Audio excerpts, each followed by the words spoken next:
एक श्री राधा रानी के बड़े अनन्य प्रेमी भक्त जो कि राधा रानी के चरणों में, श्री जी के चरणों में ऐसी उनकी निष्ठा थी, ऐसी प्रीति थी, और आज के समय में ऐसे महानुभाव हुए, एक बड़े उच्च कोटि के संत हुए जिनको श्री कृष्ण चैतन्य महाप्रभु जी का दर्शन हुआ था, और श्री हरिवंश गोस्वामी जी का दर्शन हुआ था, और श्री सेवक जी महाराज का दर्शन हुआ था, और श्री हरिव्यास देवाचार्य महाराज की कृपा की विशेष अनुभूति हुई थी।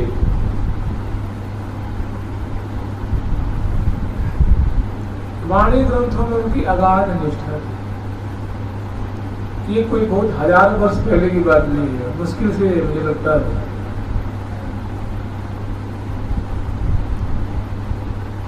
60 साल पहले की बात है, 70 साल पहले की बात है।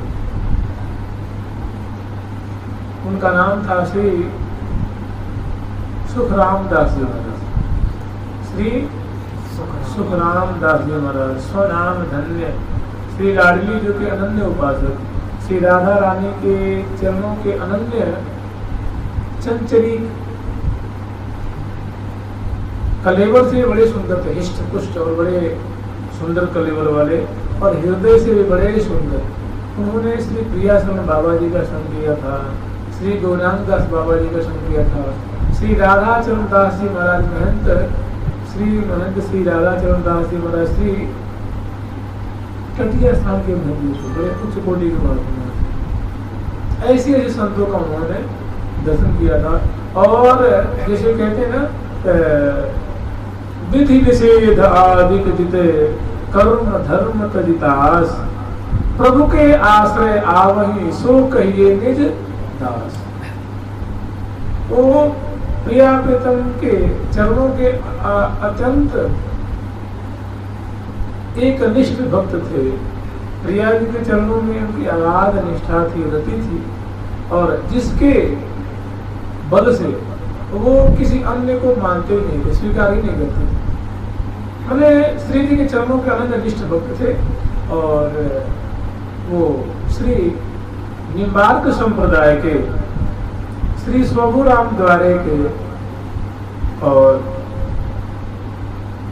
श्री स्वभुराम द्वारे के परंपरा के, ये जयपुर मंदिर है ना, श्री धाम वृंदावन में जयपुर मंदिर है, वहाँ उनके महाराज जी ने स्वयं सुंदर रसिक मंडल नाम के जो है, बाद में जहाँ भक्त निवास करते थे, जहाँ रहते थे महाराज जी, आते थे, रुकते थे। फिर बाद में परम पूज्य श्री लाडली दास जी महाराज हुए उसी परंपरा में, और उन्होंने बहुत भारी विस्तार किया। तो अभी उस आश्रम का नाम है, जयपुर मंदिर के अंतर्गत है, श्री धाम वृंदावन में मथुरा रोड पे, जयपुर मंदिर के अंतर्गत है। उस आश्रम का नाम है रसिक, श्री राधा रसिक मंडल, श्री राधा रसिक मंडल, क्योंकि राधा रानी का अन्य भक्त थे। यहाँ पर किसी देवी देवता को नहीं मानते ना, कहते नहीं, बिल्कुल जब राधा रानी को पूज लिया तो फिर हम किसी देवी देवता को नहीं पूजते। जैसे श्री हरिरामदास जी महाराज, हाँ बिल्कुल, बहुत मतलब एकदम राधा रानी के चरणों को ही सर्वस्व मान करके एक निष्ठ राधा रानी के अनन्य उपासक और सखी भाव की उपासना में सदा सर्वदा निरंतर रहते थे। भांति भांति की उनको अनुभूतियां हुई थी, और श्री प्रियाश्रम बाबा जी के चरण में उनको बड़ा निष्ठा थी, परंतु श्री गौरांग दास बाबा के चरण में अगाध निष्ठा थी। जब श्री वैसे वो अधिकांश रहते थे श्री राजस्थान में, और समय समय पे श्री धाम वृंदावन आया करते थे, और संतों का दर्शन करते थे, यहाँ निवास करते थे, सत्संग करते थे, और आनंद में मग्न हो जाया करते थे। आज उनका परम पवित्र चरित्र हम लोग श्रवण करेंगे। जुगल सरकार की जय हो। श्री लाडली लाल की जय हो। श्री श्यामा श्याम की जय हो। जय जय श्री राधे।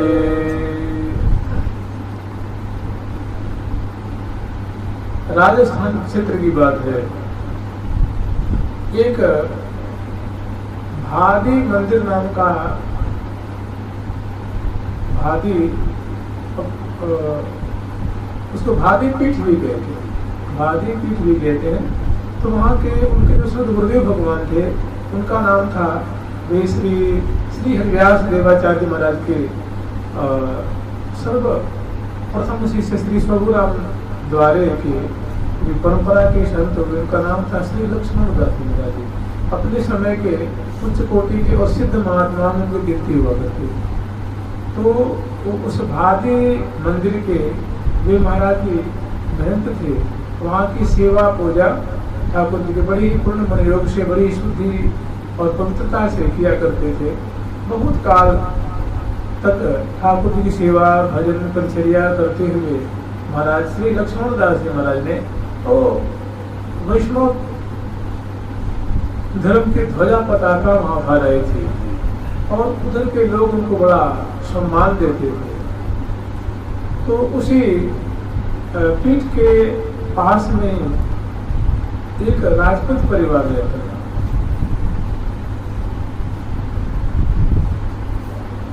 दोनों बड़े महान भागवत थे और उनको एक संतान हुई जिनका नाम रखा सुख। नाम रखा सुख, क्योंकि एक जो संतान हुई वो बड़ी विलक्षण संतान हुई और बहुत मनोती करने के बाद हुई थी। तो उनको लगा कि मेरा जो ये जो बालक होगा ये बड़ा ही सुख देने वाला होगा, बड़ा ही सबको सुखी, माता पिता भाई बंधु और ग्रामवासी सबको सुखी करेगा। तो उसका नाम रखा सुख। धीरे धीरे वो जो बालक है वो माता पिता के लाड़ प्यार से पलने लगा। पलते पलते समय आया, 1 साल व्यतीत हुआ, 2 साल, 3 साल, चौथा साल चल ही रहा था कि वो छोटा सा जो बालक जिनका नाम था सुख, वो अपने समवयस्क बालकों के संग में खेल रहे थे और खेलते खेलते जो एक गेंद होती है ना, गेंद, वो गेंद किसी कुएं में चली गई या गड्ढे में चली गई। तो जैसे सभी बच्चे करते हैं, जिसकी गेंद चली जाए तो उसको निकालेगा ना।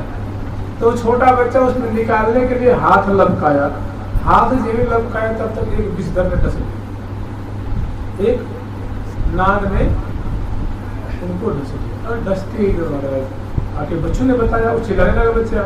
तो सभी बच्चों ने हल्ला किया और झट उनकी माता दौड़ के आई। माता दौड़ के तो सांप, और माता के तो घर में हाहाकार मच गया। अतिशय प्रीति होने के कारण, बच्चे के प्रति अतिशय प्रेम होने के कारण माँ जी स्तुति बुद्धि खो गई और उस बच्चे की जो उंगली में उसने काटा था ना सांप ने, तो उस उंगली को चूस लिए। चूसते ही बच्चा तो बेहोश हुआ ही, माँ भी बेहोश हो गई। कुछ देर के बाद, कुछ समय के बाद माँ को होश आ गया, लेकिन बच्चा गैर होश हो गया। और माँ ने, जहाँ तक माता की बुद्धि थी, विचार था, वो एकदम बेहवला थी, मति कुंठित हो रही थी। उसको झट माता को याद आई। माता ने सोचा कि लगता है अपने बच्चे तो गया, अब इसको अगर कोई बचा सकता है तो जो हमारे महाराज जी है वही इसको बचा सकते। तो झट रोती रोती दौड़ते दौड़ते गोद में बच्चे को लेके आई। तो महाराज जी के चरण में, इनका नाम था स्वनाम धन्य परम सिद्ध महात्मा थे श्री लक्ष्मण दास जी महाराज, बालकी संत थे और उस इलाके के बड़े ही प्रसिद्ध और मशहूर संत थे। तो उनके चरणों में जाकर रहते कि महाराज ये पुत्र मैं आपको समर्पित करती हूँ, ये पुत्र मैं आपको समर्पित करती हूँ, आप चाहे इसको मारो चाहे जिला। तो बड़े समझे में पड़ गए, कोई बात नहीं माता, कल्याण होगा, चिंता न करो। उन्होंने जाकर के श्री हनुमान जी महाराज से उन्होंने निवेदन किया कि श्री हनुमान जी महाराज साधु संत के तुम रखवाले, ये बच्चा साधु है, आगे चल करके बड़ा उच्च कोटि का संत होगा, आप इसके प्राणों की रक्षा करें। सचमुच में महाराज बड़ी कातर भाव से उन्होंने प्रार्थना की। तो श्री हनुमंत लाल जी की कृपा से वो जो सुख नाम के जो बालक था, बालक जीवित, धीरे धीरे आंखें खुल गई, अंग अंग में संचालन होने लगा और रोने लगा। फिर महाराज माँ के लिए रोने लगा। अब तो आनंद की लहर दौड़ गई पुनः। लेकिन माँ जो थी वो माँ तो माँ होती, माँ बड़ी एकनिष्ठ थी, दृढ़ संकल्पी थी।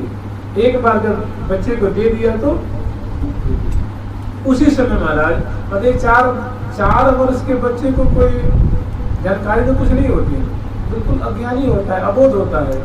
उसी समय परम पूज्य श्री लक्ष्मण दास जी महाराज ने उस बच्चे के माथे पे तिलक लगाया, गले में कंठी बांधी और मंत्र सुना दिया और उसने वो लंगोटी पहना दे। उसी समय विरक्त दीक्षा दी। 4 वर्ष के बच्चे को जो बड़े प्रयास करने पे भी जिसका संसार नहीं छोड़ता है, विरक्ति नहीं आती है, तो देखिए अबोध बालक, अज्ञानी बालक कितना बड़भागी था कि जब एक बार तो उसको जीवन मिला था, 4 वर्ष का जीवन जी गया ना, वो 4 वर्ष का जीवन उसने जी लिया था। लेकिन अब उसकी आयु गति समाप्त। अब जेमी दोबारा उसको जीवन मिला संत की कृपा से, तो दर्शन किसका किया? गुरुदेव भगवान का। श्री गुरुदेव भगवान का दर्शन किया और उन्होंने नाम रखा सुख। तो पहले से उनका नाम था श्री सुख, कि माता पिता को, सभी सुहृदगण को बड़ा सुख देने वाला बालक था। लेकिन उसने जब अपनी आयु पूरी कर ली और दोबारा जो उसको जीवन लाभ हुआ संत की कृपा से, तो जब उन्होंने वैष्णवी दीक्षा दी तो दीक्षानुसार, दीक्षा की परंपरा होती है, एक रीति रिवाज, विधि विधान जो उसका होता है, उसके अनुसार नामकरण होता है और गले में कंठी बांधी जाती है, माथे पे ऊर्ध्वपुंड तिलक लगाया जाता है और कान में उसको मंत्र सुनाया जाता है और वैष्णवोचित उसका नाम रखा जाता है और फिर याद किया जाता है। साधु संत भगवंत की सेवा करवाई जाती है और तो एक पंच संस्कार करके उन्होंने नाम रखा श्री सुखराम दास। और अब वो जो बालक है अब हो गया वो वैष्णव और माँ ने तो पहले ही समर्पित कर दिया था। माँ बहुत खुश हुई कि चलो पास में रहेगा, कम से कम देखती तो रहूंगी। तो देखती रहती थी, वो घर नहीं जाती, बगल में घर था, घर नहीं जाते। और धीरे धीरे धीरे गुरुदेव के समय वो ठाकुर जी की सेवा में लग गए। धीरे धीरे धीरे कुछ बड़े हुए तो उनके मन में आया कि देखो साधु जीवन है तो बच्चे को लेकर शास्त्र की जानकारी भी होनी चाहिए। तो वेद और व्याकरण पढ़ने के लिए बगल के किसी ग्राम में उन्होंने किसी ब्राह्मण देवता के पास भेज दिया और कुछ ही दिनों में उन्होंने शास्त्र अध्ययन किया और फिर चले आए। और फिर गुरुदेव के समय रहकर ठाकुर जी की सेवा करने लगे और ठाकुर जी की सेवा में उनकी ऐसी रुचि थी, ऐसी रति थी। ठाकुर जी की जो मंदिर में जो दूर सरदार थे उनमें ऐसी आत्मीयता थी, बड़ी पूर्ण मनोयोग से, तन से, मन से और समग्र वृत्तियों को समेट करके और प्रिया को तुमको बड़ा लाड लगाते और उनका मन उसे भरता नहीं।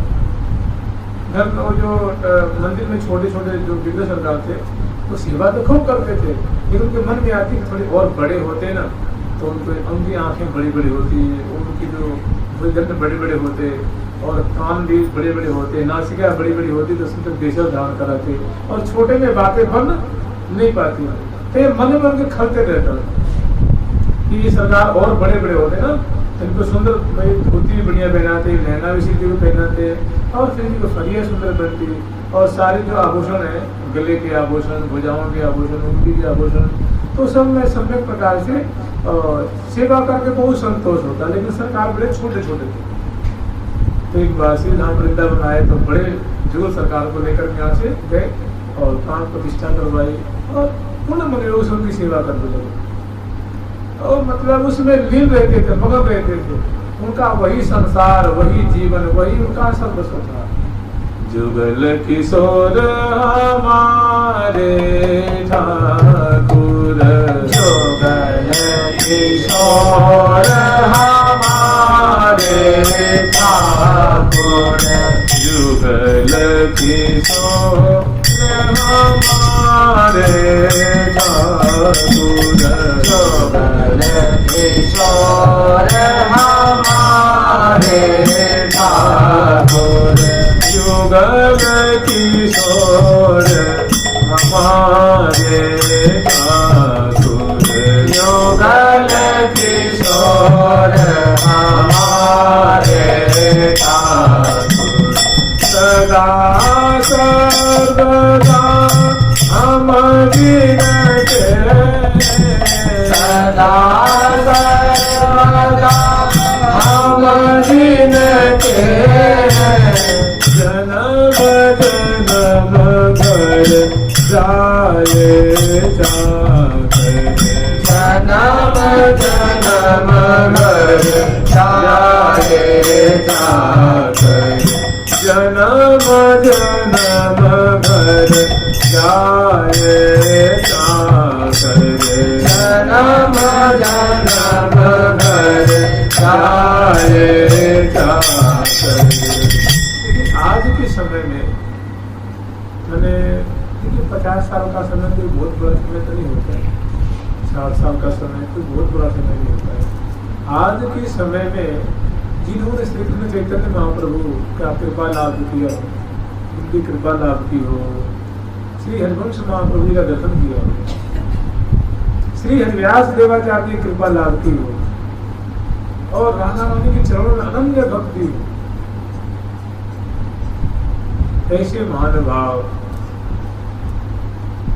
तो प्रिया प्रथम के बड़े ही पूर्ण मनोयोग से और समर्पित चित्त से उनकी सेवा किया करते थे। उनके मन में एक बड़ा दुख हुआ करता था, समझ गए?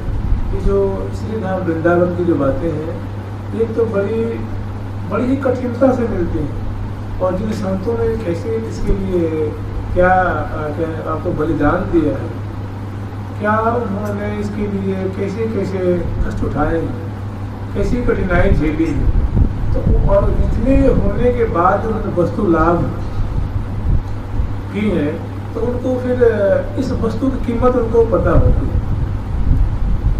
यह रस दुर्लभ है महासुन सुलभ कृपा मनाए, यह रस दुर्लभ है महासुन सुलभ कृपा मनाए, श्री हरि प्रिया की केलिनी सब दिन सहज स्वभाव। तो बाद में उसके हृदय में बड़ा उद्गार, उनके हृदय की जो पीड़ा थी बाद में हमको सुनने कहा था कि भैया मैंने बहुत भटकाव देखा है, मैंने भारत के प्राय अनेक तीर्थों का मैंने भ्रमण किया है, बहुत संतों का दर्शन किया है, बहुत संतों की सेवा की है, तब जाकर के मैंने ये निर्णय निकाला है, ये सार वस्तु निकाला जो जिससे कि तुम लोग को भटकना न पड़े। कहाँ तुम्हारे पास समय तुम 60 साल भटकोगे, बद्रीनारायण जाओगे, कि हरिद्वार जाओगे, कि ऋषिकेश जाओगे, कि प्रयाग जाओगे, कि जगन्नाथपुरी जाओगे, श्री अयोध्या जाओगे, कांचीपुरी जाओगे, कि मथुरा जाओगे, कहाँ जाओगे? भटकत फिरत गौड़ गुजरात। तो अपने हृदय की वेदना फिर बाद में जाने से पहले उन्होंने अपने भक्तों से कही थी और उनके भक्त इस बात को बड़े निष्ठा से मानते, राजस्थानी भक्त बहुत निष्ठा से। तो जुगल सरकार की प्रिया प्रीतम की वो जो सेवा पद है और बड़े ही भव्य ढंग से सेवा को करने लगे धीरे धीरे धीरे धीरे धीरे। और अब एक मन में उनकी बात आई कि थोड़ी 4 धाम की यात्रा चल रहा तो बहुत बढ़िया हो, तो उन्होंने गुरुदेव से आज्ञा लेकर के और 4 धाम की यात्रा और सबसे मतलब शुरू की श्री धाम वृंदावन से ब्रज 84 कोष की यात्रा पूर्ण की और उसके बाद ही 4 धाम की यात्रा शुरू की। इसी ब्रजधाम की यात्रा में या 84 कोस की वृंदावन से चारों धाम की यात्रा पूर्ण करके आए और फिर ब्रज 84 कोस की यात्रा पूरी की। उसी यात्रा में एक संत मिले, श्री राधा वल्लभ जी संत मिले, उनका नाम था श्री गोवर्धन दास जी। सीमापुर में गए दर्शन करने के लिए। तो वो क्या था कि जो राधा वल्लभ जी परंपरा के अनुसार वो अष्टकालीन जो लीला होती है ना, वो अष्टकालीन लीला का संग्रह था, उसको पाठ कर रहे थे महात्मा जी। महात्मा को दंडवत किया और पूछा महाराज जी क्या पाठ कर रहे हैं। उन्होंने कहा ये अष्टयाम लीला है, श्री राधा वल्लभ जी का क्या है ये अष्टयाम लीला है।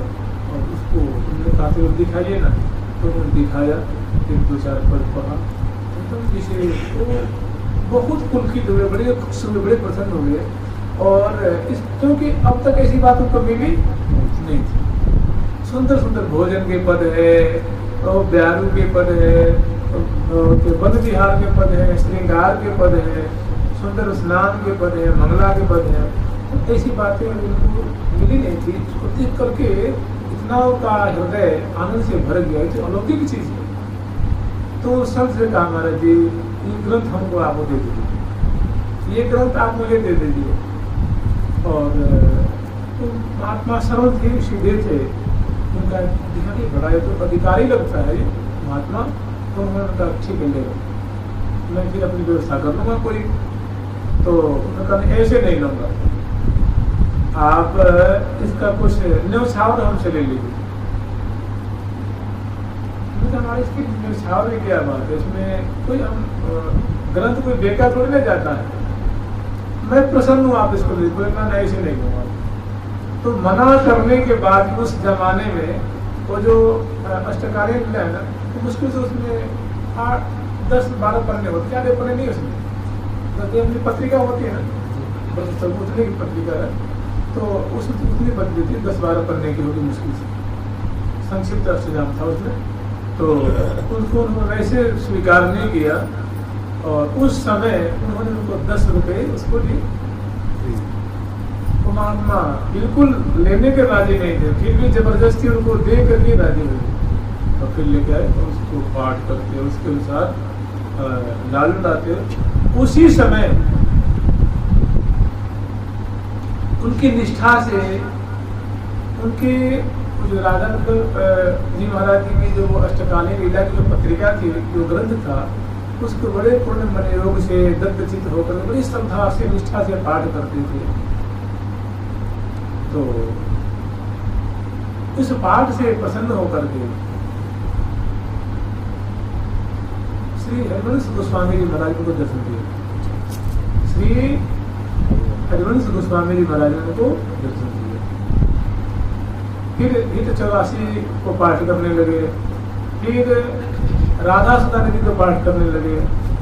धीरे धीरे पता लगने लगी ना, तो इनमें रुचि हुई।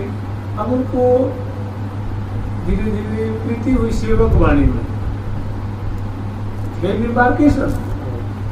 धीरे उनको प्रीति हुई सेवक वाणी में। सेवक वाणी को पाठ करने लगे और उनका मंथन करने लगे, लेकिन वो थोड़ा कठिन जान पड़ा उनको। तो आज तो होकर उन्होंने श्री सेवक जी महाराज से प्रार्थना की, तो श्री सेवक जी महाराज उनको दर्शन दिए। और जब दर्शन दिए तब से उनकी जो बातें दुविधा थी, जो बातें समझ में नहीं आती थी, वो उनका एकदम तो बातें क्लियर हो गई, साफ हो गई, स्पष्ट समझ में आ जाती। फिर अब इन ग्रंथों का स्वाध्याय करते, पाठ करते और ठाकुर जी पर लाल लाते। इसी बीच में केवल गुरुदेव का, गुरुदेव श्री लक्ष्मण दास जी महाराज जी का नाम गमन हो गया। अब सारी जिम्मेदारी आ गई श्री सुखराम दास जी महाराज जी के ऊपर। अब अभी भाई ये आश्रम है और गुरुदेव ने उनको पहले ही नियुक्त कर दिया था, तो अब वहाँ का उनको महंत चयन किया गया। उस समय बड़े विधि विधान से उस समय परम पूज्य श्रीमद जगत गुरु श्री निम्बारकाचार्य पाद पीठाधीश्वर तत्कालीन बड़े महाराज जी श्री जी महाराज जी को बड़े भाव से पधरावनी करवाई और उस महंत के पद पे तत्कालीन संतों को बुलाया गया था और बड़े विधि विधान से जब विधि विधान की बात आई तो ब्राह्मणों ने कहा कि देखो सबसे पहले गणेश जी का पूजन होना चाहिए ना। उन्होंने कहा बिल्कुल नहीं, गणेश जी का पूजन नहीं होगा, गणेश जी का पूजन बिल्कुल नहीं होगा, मैं इसके खिलाफत में हूँ।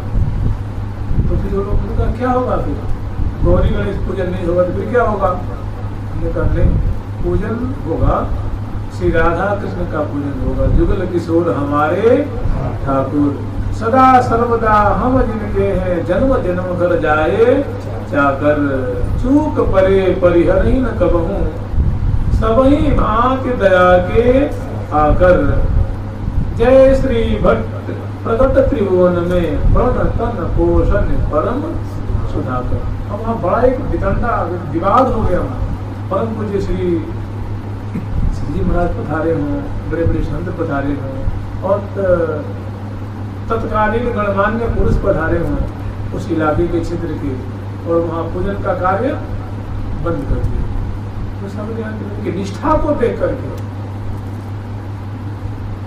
इनकी समर्पित इष्ट के प्रति कैसे इनकी बुद्धि तन मन कैसे समर्पित है, इसको देख कर समझेगा कोई बात नहीं। राधा कृष्ण का सर्वप्रथम पूजन होगा, किसका होगा, श्री राधा कृष्ण के आपके इष्ट श्री श्यामा श्याम है उन्हीं का पूजन होगा। सबने इस बात की प्रशंसा की, निष्ठा को देख करके, और सबने चद्दर उड़ाई। एक मंत्र को चद्दर समारोह होता है तो सबने चद्दर उड़ाई। बड़े महाराज जी ने उनको आशीर्वाद दिया, बुरी बुरी प्रशंसा की।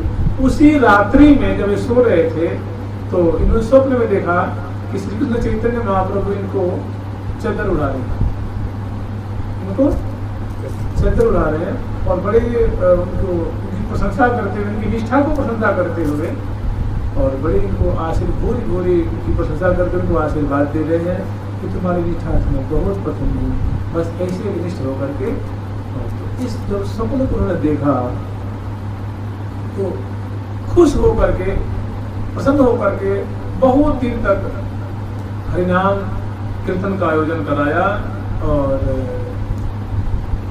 बहुत सारी लीलाएं करवाए। श्री चैतन्य महाप्रभु की लीला, दास मंडली होती है ना, दास मंडलियों को बुला करके, और बहुत दिन तक साधु संतों का भंडारा है, भागवत कथा है, ये चलते रहा। बिल्कुल श्री कृष्ण चैतन्य महाप्रभु हमें अनुग्रहित किए हैं, बहुत खुश हुए। ऐसे उनका कार्य सबकी उनकी दिनचर्या चलती रही, और धीरे धीरे धीरे धीरे ऐसा हुआ कि एक बार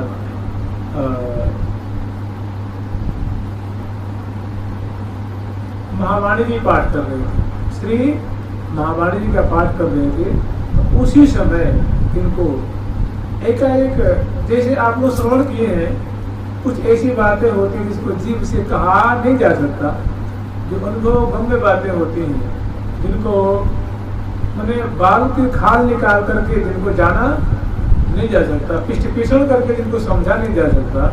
जैसे एक बार की बात आती है, एक बार परम पूज्य श्री राधा बाबा जब पहली बार गोरखपुर पधारे थे, पूज्य श्री हनुमान प्रसाद पोद्दार जी महाराज का दर्शन करने के लिए, तो उस समय श्री पोद्दार जी महाराज किसी जरूरी कार्य से बाहर जाने वाले थे 2-3 दिन के लिए।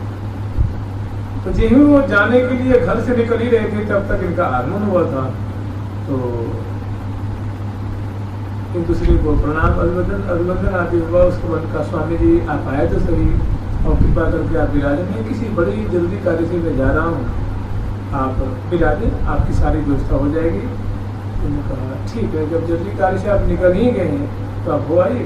तो उनको उस गीता वाटिका उस समय बुजुर्ग उनकी वो नहीं थी, बगल में कोई आश्रम था गांव के बाहर, तो उसी आश्रम में श्री राधा बाबा की व्यवस्था कर दी। और जाड़े का समय था, सोने के लिए आदमी क्या था, गन्ने के पत्ते नहीं होते, गन्ने के पत्ते और झोपड़ी तुलसी, गन्ने के पत्ते के गद्दे थे, मैंने गन्ने के पत्ते जो छील के इकट्ठे किए गए थे उसी को बिछा दिया गया था।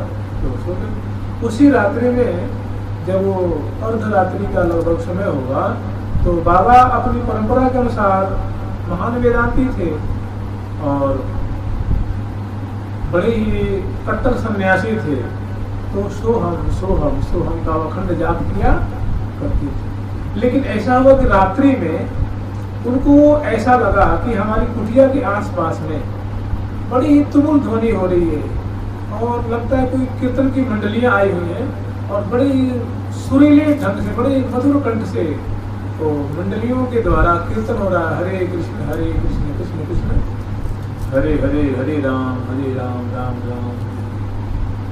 तो बाबा ने प्रयास तो नहीं किया था ना, लेकिन उनको स्पष्ट सुनाई दे रहा था ये महामंत्र और उसको सुनकर के विवल हो गए और यहाँ तक ऐसी स्थिति हो गई सो हम भूल गए और हरे राम आ गया। महामंत्र उनके जीवन अपने आप वो चलने लगे। ठीक ऐसी ही घटना हुई जी। श्री सुखराम दास जी महाराज पाठ कर रहे थे, तब तक उनको पाठ करते हुए ऐसा लगा कि हमारे एक ऐसा वातावरण उत्पन्न हुआ है, उसमें राधे कृष्ण कृष्ण कृष्ण राधे राधे, राधे श्याम श्याम श्याम राधे, ये महामंत्र वो गुंजायमान हो रहा। यद्यपि श्री ये जो मंत्र श्री महावाणी जी में है और निम्बार्कियों का परम जाते हैं, निम्बार्की वैष्णवों का और उनका आहार है, उनका सर्वस्व है। तो जब ऐसा इन्होंने श्रवण किया और दाएं बाएं देखे तो कुछ दिख नहीं रहा, लेकिन वो सुंदर जो है कीर्तन की ध्वनि सुनाई दे रही है जुगल महामंत्र का, उसको सुन करके बड़े विवल लोग आनंद में एकदम डूब गए। फिर इन्होंने संतों से कहा था कि भाई ऐसी ऐसी बातें, तो संतों ने कही महाराज कि आपके जो आचार्य श्री जिन्होंने इस मंत्र का उद्धार किया, उद्घाटन किया है, उनकी कृपा है जो आपको ये महामंत्र आपके श्रवणपुर में कीर्तन मंडलियों के द्वारा वो दिव्य महापुरुष थे जो कीर्तन कर रहे थे, आपके ऊपर भारी अनुग्रह हुआ है, भारी कृपा हुई है, तो बड़े प्रसन्न हुए। उसके बाद धीरे ऐसा हुआ कि इनको ये श्री धाम वृंदावन आना जाना लगा रहता था। तो यहाँ के बड़े बड़े महानुभाव हैं, परम पूज्य श्री प्रियाचंद बाबा महाराज, श्री गौरांग दास बाबा महाराज, श्री स्वामी कटिया शाम के श्री महाराज जी, श्री राधा चरण दास जी महाराज, ऐसे और श्री राधा वल्लभ संप्रदाय के गोस्वामी परिक्रमी से श्री सुकुमारी लाल जी महाराज और गोस्वामी पादों से बड़ा उनका बहुत घनिष्ठ संबंध था, बड़ा अपनापन था।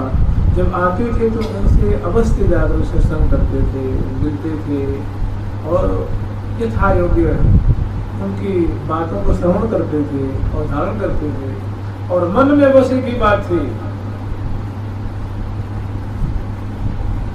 और मन में एक बात थी कि मैं राधा रानी की सखी, इस भाव से आराधना करते थे। अष्टकालीन सेवा सुखादि में जो वर्णन है उसके अनुसार भजन करते थे और किसी देवी देवता में की निष्ठा, बस निष्ठा थी राधा रानी और जो जुगल उपासना है उसके अनुसार उपासना करते थे।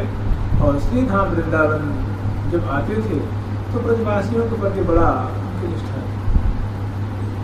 कितने कथाकार रासमंडली वाले करते थे, रासमंडली वाले का ना कि जब बाबा आते तो ब्रजवासियों के प्रति ऐसी निष्ठा थी, जो ब्रजवासी यथार्थ में कुछ मांग के कुछ कह दे तो उसको नाई मुख से नहीं निकलना, ना आते ही कि बाबा आ गए, बाबा आ गए, बाबा आ गए।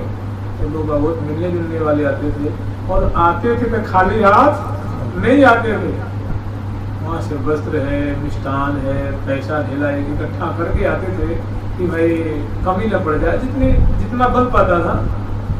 तो ब्रजवासियों के प्रति बहुत निष्ठा और ब्रजवासी जो को किसी बरसाने के गोस्वामी आज भी उनको याद करते हैं, वृंदावन के ब्रजवासी उनकी बहुत कृपा रही।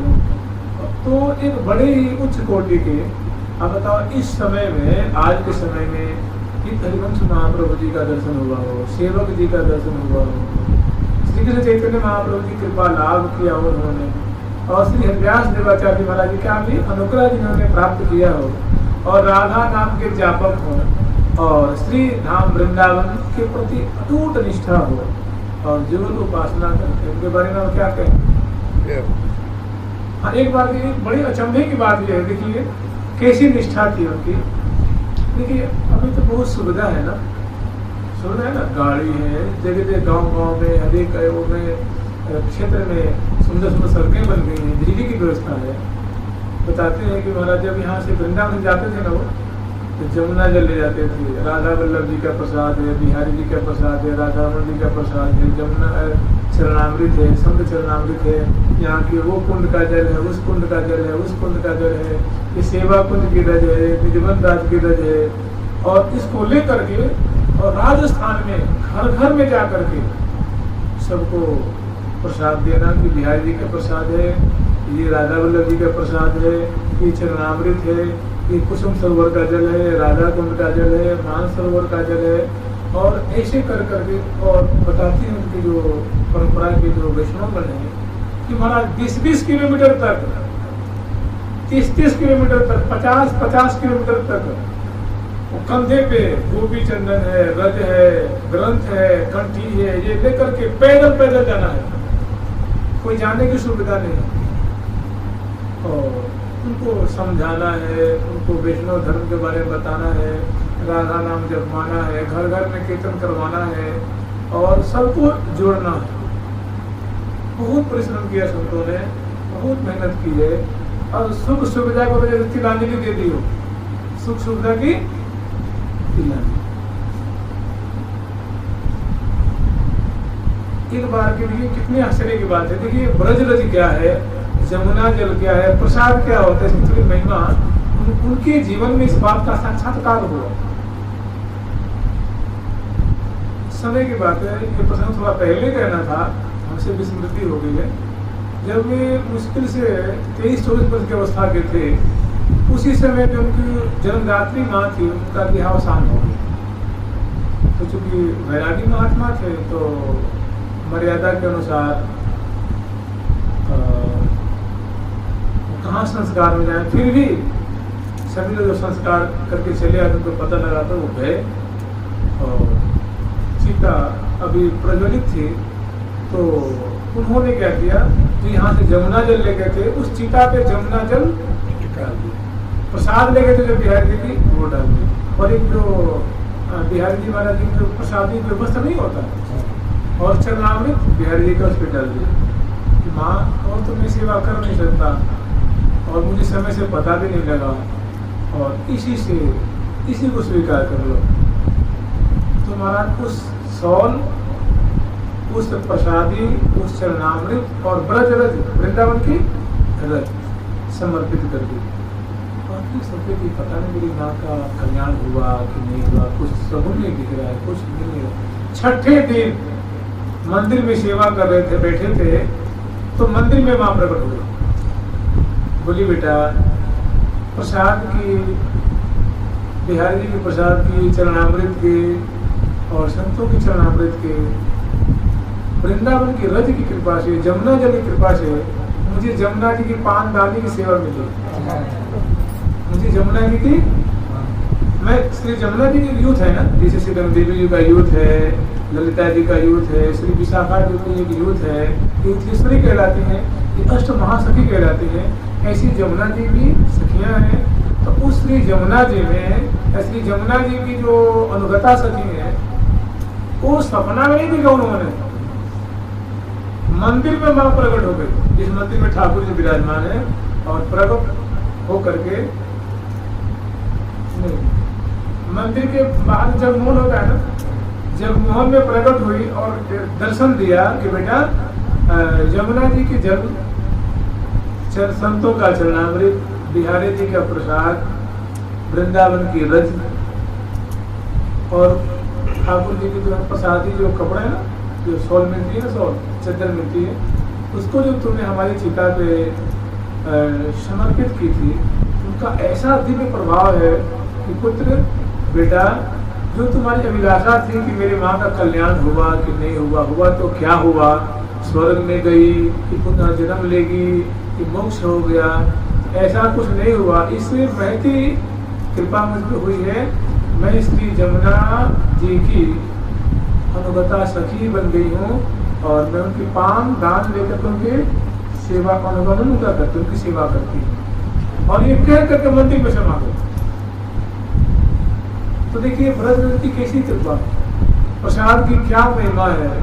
ठाकुर जी की जो उतनी होती है ना, ठाकुर जी जो वस्त्र होते हैं, उनकी माला होती है, उनका चंदन होता है, उनकी गंध होती है, उनकी उच्छिष्ट होती है,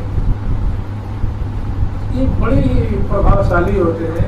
हम लोग निष्ठा न होने से कुछ इसमें दिखती नहीं। इनकी ऐसी महिमा होती है, इनके समान ही होती है। शास्त्रों में ऐसा कहा गया कि जो ठाकुर जी का जो नैवेद्य होता है ना, जो उनकी जो प्रसाद होते हैं, चाहे उनके जो वस्त्र है, उनकी माला है, उनके चंदन है, उनके जो कुछ भोग लगाया गया नैवेद्य है, प्रसाद है, जैसे चावल, दाल, साग, फुल्का, मिष्ठान, नमकीन, जो कुछ भी उनकी चंदन आती है, वो बिल्कुल उनके समान ही होते हैं, बिल्कुल उनके समान, उतने भी कम प्रभावशाली नहीं होते हैं। लेकिन स्वल्प पुण्यवताम राजन विश्वासो नहीं वो, लेकिन कारण यही होता है कि जिनका हृदय मलिन है, जिनके संस्कार में उज्ज्वल नहीं है, जिनके पुण्य कर्म बहुत कम है, उनको भगवान नाम में, हरिचरणामृत में, वैष्णवों में, ब्राह्मण में, इस समय उनको विश्वास कि भला ऐसे थोड़े हो सकता है, इतना थोड़ी सा बढ़ा चढ़ा कर दे दिया गया है, ऐसे है। और जिनका हृदय निर्मल होता है, जो बड़े ही भावुक होते हैं, जो कृपा भाजन होते हैं, वो बिल्कुल इनको समतुल ही मानते हैं। समतुल तो होता ही है, उनको ये बातें अनुभव में आती हैं, उनको बातें दृष्टिगोचर होती हैं, वो इसकी महिमा को, प्रभाव को जानती हैं। तो देखिए कोई बहुत पुरानी बात नहीं है, धीरे धीरे ऐसा हुआ। आप बड़े बड़े संतों के जीवन चरित्र में सुने होंगे, एक सुना गया, वैसे ऐसी लाखों घटनाएं होंगी, कहना बहुत आसान है, लेकिन इस पे खरा उतरना बड़ा कठिन होता है। अभी की बात नहीं, कम से कम 50 साल पुरानी बात होगी। एक बार क्या हुआ कि उनके पाँव में घाव हो गया, एक जहरीला पड़ा होता है ना, जो ऐसी स्थिति है कि पाँव काटना पड़ जाएगा। तो ऐसे एक बार एक पीठ में घाव हो गया था श्री गौरांग दास बाबा को। तो उनको दिखाया, वो दिनों में बढ़ते गया। तो लोगों ने देखा, वैष्णव ने बोला महाराज ये तो बड़ा खतरनाक है, ये तो पूरे शरीर को बर्बाद कर देगा। तो उनके बड़े अच्छे शिष्य थे उनका गुरुदेव, इसको तो जल्दी ऑपरेशन करा लिया जाए, नहीं तो ये बड़ा संकट उत्पन्न कर देगा। तो उन्होंने कहा ठीक है, स्वीकार कर लिया। तो मथुरा में उनको ले जाया गया श्री गौरांग दास बाबा को, और ऑपरेशन कराया गया। तो जब बात आई कि महाराज जी बहुत बड़ा घाव है, इसके लिए तो आपको क्लोरोफॉर्म से मना पड़ेगा। उन्होंने कहा क्लोरोफॉर्म से क्या होता है? उन्होंने कहा इससे बेहोश आप हो जाएंगे और आसानी से ऑपरेशन हो जाएगा। उन्होंने कहा क्लोरोफॉर्म की कोई जरूरत नहीं, ये काम करो, मैं अपना मन हटा लेता हूँ घाव में से, और तुम। तो घंटों ऑपरेशन हुआ, और श्री बाबा चुपचाप बैठ गए, और पीठ में मांस काट के निकाले जा रहे हैं। ऐसी घटना 3-4 आती है। एक सिख संप्रदाय के बड़े उच्च कोटि के संत हुए लुधियाना के, उनके हार्ट का ऑपरेशन हुआ जी। किसका? हार्ट का पूरा खोल दिया गया, चेस्ट। और उन्होंने कहा नहीं, क्लोरोफॉर्म की कोई जरूरत नहीं, जिसको जैसे करना हो कर लो। 3 घंटे ऑपरेशन में वैसे करवा, 3 घंटा ऑपरेशन हुआ। हम लोग को थोड़ी अगर एक मच्छर काट दे तो, एक जैसे मान कोई सुई में चुभा दे तो क्या होगा? देह में कैसी आसक्ति है, देह में कैसा अभिनिवेश है। 3 घंटे हार्ट का क्या वो ऑपरेशन, हार्ट करके, कोई क्लोरोफॉर्म नहीं, कोई इंजेक्शन नहीं, कोई कुछ नहीं। जानते क्या, एक संतों की विशेष स्थिति है। भजन की क्या है? महिमा है, भजन की महिमा है। ठीक ऐसे ही एक घटना आती है श्री भोरी सखी के जीवन में। भोरी सखी के जीवन में होली का पता नहीं चल रहा था, होली का त्योहार था, और श्री राधा वल्लभ लाल जी के होली आप जानते हैं कैसी मशहूर होली होती है, बिहार जी की होली कैसी मशहूर होती है। तो उस समय संयोग से दर्शन कर रहे थे और किसी गोस्वामी परिकर ने पिचकारी मारी, तो उनके कान में जाकर के वो कान में पिचकारी लगी, कान का पर्दा फट गया। और इतने मगन रहा करते, इतने मगन में भजन में इतने डूबे हुए थे कि धीरे धीरे उनको कोई कान के पर्दे फट गए, कान में घाव हो गया, मवाद पड़ गई, कीड़े पड़ गए। जैसे कोई भजन में ऐसा अभिनिवेश है कि कोई सुध ही नहीं। अंत में देखा तो कीड़े गिर रहे थे, टपक टपक के कीड़े गिर रहे हैं। तो अब तो दिखा के देखो ये तो ऐसे ही है, इनको तो ये तो कहते हैं पागल तो पागल ही है। किसके पागल है? राधा रानी के पागल है, राधा रानी के प्रेमी है। देह में लगता है देह में है ही नहीं, जीवत देह विदेह भये विसरो विश्व विलास। हाँ, तो उनके जीवन में ऐसी घटना सुनने में आती है। उनको भी ले जाकर के ऑपरेशन कराया गया। तो कान का ऑपरेशन कितना कठिन होता है आप लोग जानते हैं। उन्होंने कहा नहीं, ना कोई क्लोरोफार्म, ना कोई कान के पास कोई सुन करने की इंजेक्शन। घंटों तक ऑपरेशन हुआ कान का, अब बिल्कुल स्टेस्ट बैठे। ठीक ऐसी ही घटना है श्री सुखराम दास जी महाराज। उनके पांव में क्या हुआ, वृद्धावस्था में एक जलीला फोड़ा हो गया। तो पहले तो उन्होंने इस पर ज्यादा ध्यान दिया नहीं, फिर बाद में किसी भक्तों की दृष्टि पड़ी, बोले गुरुदेव जी क्या हो गया? उन्होंने कहा घाव हो गया, ठीक हो जाएगा। मैंने कहा कैसे ठीक हो जाएगा? मैंने कहा ऐसे ठीक होने वाला नहीं है, डॉक्टर को दिखाया होगा। डॉक्टर बोला कि महाराज ऐसा लगता है पाँव काटना पड़ेगा। उन्होंने कहा पाँव काटना है? मैंने कहा हाँ, तो महाराज इसका ऑपरेशन कराना पड़ेगा।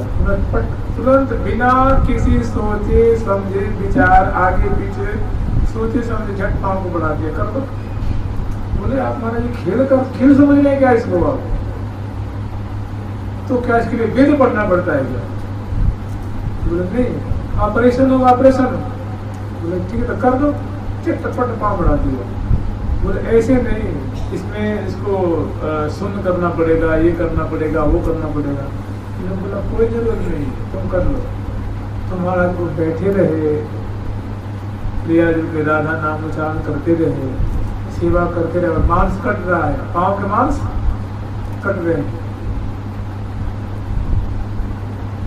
घंटों में ऑपरेशन हुआ, फिर धीरे धीरे पाँव ठीक हो गया। तो देखिए ऐसा सामान्य वैष्णव नहीं कर सकता, समझ रहे ना कि भजन की महिमा। भजन में मतलब देह में अभिनिवेश नहीं है।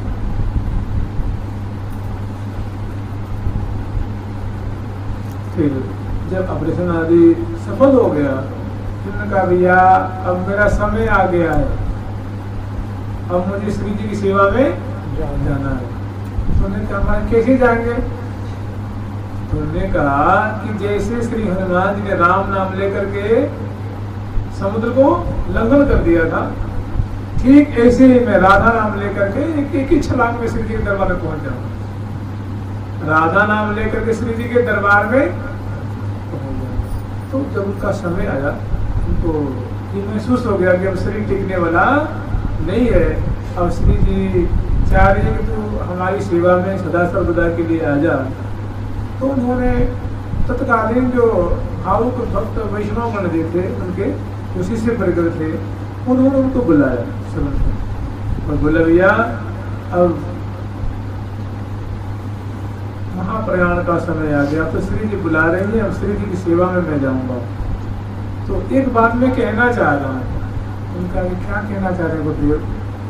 तो जो अंतिम वाक्य होते ना गुरुदेव के अंतिम वाक्य, संतों के अंतिम वाक्य सुनने के लिए सभी पहला लायक रहते हैं। संतों के अनुभव सुनने के लिए दुनिया बहुत, अपने अनुभव करना अपने साधन नहीं करेगी, अपने साधन भजन नहीं करना, लेकिन दूसरे के अनुभव सुनने बड़ा आनंद आता है, कान लगा कर सुनते हैं। तो क्या हुआ, वो सब एकत्र हुए और उन्होंने कहा भैया अब मुझे श्री जी के और श्री जी की नित्य सेवा में अब जाने का समय आ गया है। हम एक बात आप लोग कहना चाह रहे हैं कि हमने बड़ी कठिनता से पाई। बातें तो बहुत सारी हैं, अनेकों बातें हैं, और मैं चाह रहा हूं कि तुम लोगों को ये समझा दूं, बता दूं, क्योंकि इसके लिए हमने राधा नाम बड़ी कठिनता से पाई। अरे बहुत मैं तीर्थाटन किया, बहुत सारे संतों के दर्शन किए, बहुत भटका था मैंने, और तब जाकर के जुगल उपासना, राधा नाम। और तुम्हें एक बात बताऊं, बहुत जो तीर्थ धाम है ना, जैसे बद्री नारायण है, ऋषिकेश जी हैं, केदारी हैं, बूढ़े केदार हैं, हिमाचल है, ये सब देवभूमि है ना, देवभूमि कहलाती है। ये हरिद्वार से लेकर के जो उत्तराखंड का क्षेत्र है तो देवभूमि कहलाती है। श्री जगन्नाथपुरी है, अयोध्या है, और जो बड़े ये धाम है, तीर्थ है, मैं बहुत भटका हूँ और बहुत संतों का मैंने संग किया है। तब जाकर के मैंने ये निर्णय किया, ये सारा वस्तु मुझे मिली है और उसको हम तुम्हें देना चाह रहे हैं। ये राधा नाम जपना और श्री धाम वृंदावन से वास करना, इससे प्रेम जोड़ के रखना, आते जाते रहना, जो कर सको तो करना ही। वृंदावन धाम सर्वोपरि धाम है और राधा नाम का कोई जवाब नहीं है।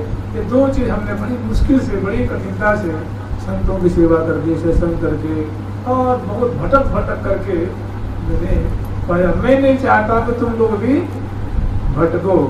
आज भी उनके जो भक्त हैं उनके इस राधा नाम में और वृंदावन धाम के भक्त बहुत निष्ठा, श्री धाम वृंदावन में श्री राधा माधव जी का मंदिर है। मंदिर का नाम वैसे राधा माधव जी का मंदिर है, वैसे वो प्रसिद्ध जयपुर मंदिर थी, जयपुर मथुरा रोड पे डल्ला के बगल में ही है। उसी में उस मंदिर के कुछ हिस्से में उनकी परंपरा के संत रहते हैं, एक आश्रम, उसका नाम राधा रसिक मंडल। उसी में वो संत जी आया करते थे, निवास करते थे, विशेष करके रहा करते थे राजस्थान में। नाम श्री सुखराम दास जी राधा रानी के अनन्य उपाय। उनके बड़े बड़े सुंदर पद आते हैं। उसमें उन्होंने एक बार एक पद में कहा है कि जो कुछ लेना होगा हम ले लेंगे राधा रानी से, जो कुछ लेना होगा हम ले लेंगे, हमें और किसी की आराधना नहीं करनी है, हमें किसी बहुत सारे को पूजन को राजी नहीं करनी है। जो कुछ अगर हमें लता चाहिए, कपड़ा चाहिए, उत्थान चाहिए, सुख चाहिए, जो कुछ भी चाहिए, अरे साधु के क्या चाहिए, मैं जो कुछ मैंने छोटी वस्तु हो चाहे बड़ी वस्तु हो, हम दूसरे के सामने हाथ नहीं पसारेंगे, किशोरी से जाकर हम ले लेंगे, उनसे कहेंगे वो हमारे बेटे। मैंने राधा रानी के प्रति भारी निष्ठा थी और उसका परिणाम हुआ कि प्रत्यक्ष अपनी आंखों से देखा कि उनकी माँ जो है श्री जी की सहेली बन गई। क्या बन गई? श्री जी की सखी बन गई। जमुना जी श्री जी की सखी है ना, तो जो जमुना जी की सखी बनी वो किसकी बनी? श्री जी की तो बनी। कोई श्री ललिता जी की सखी बन जाए तो किसकी सखी है? क्या ललिता जी में पाँव दबाएंगे उनसे? कहेंगे नहीं, तू श्री जी को पान खवाएगा, ठीक है, तो हमारी परिचय की मेरी अनुगता है और तू सखी किसकी है? तो बड़ी एक अनुभवी और अपने समय के उच्च कोटि के संत हुए और तत्कालीन महानुभावों में उनकी बड़ी निष्ठा थी, श्रद्धा थी। ऐसे स्वनाम धन्य श्री जी के सखी स्वरूप को प्राप्त श्री सुखराम दास जी महाराज की चरणों में कोटि कोटि दंडवत, कोटि कोटि दंडवत। जय जय श्री राधे, जय श्री राधे। श्री राधा रानी की जय जय श्री राधे। अब हम लोग स्मरण करेंगे